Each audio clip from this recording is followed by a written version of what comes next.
Alamin ang latest weather update ngayon dito sa Sir Aris Official Weather News Today. Ito yung latest satellite image natin kay Marce at kanina ngang alas 10 na umaga ito ay nasa may layong 590 kilometers east of Baler, Aurora. Ito nga ay lumakas at ngayon ay nasa typhoon category na.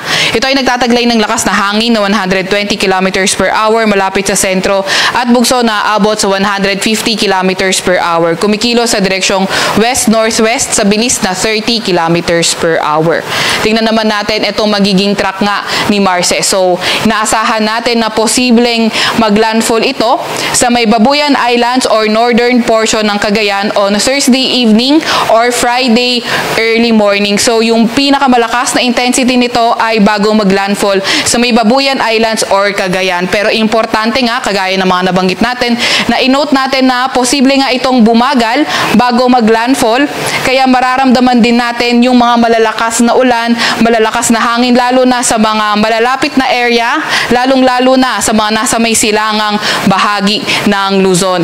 Pati na rin lalo na sa silangang bahagi ng Northern Luzon. Kaya yung ating mga kasamahan din sa Regional Services Division ay maglalabas ng mga thunderstorm advisory, rainfall advisory at heavy rainfall warning kung kinakailangan.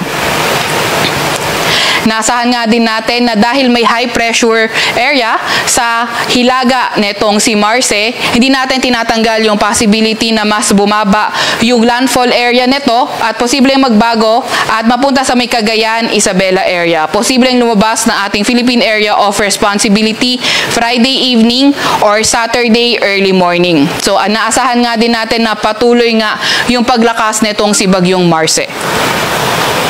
Dahil nga rin dito kay Marce, pinakataas tayong signal number 1 sa may Batanes, Cagayan, kabilang ng Babuyan Islands, Isabela, Ilocos Norte, sa may Apayao, sa may Kalinga, sa may Mountain Province, sa may Ifugao, northern portion ng Nueva Vizcaya, northern portion ng Quirino, at northern portion ng Aurora.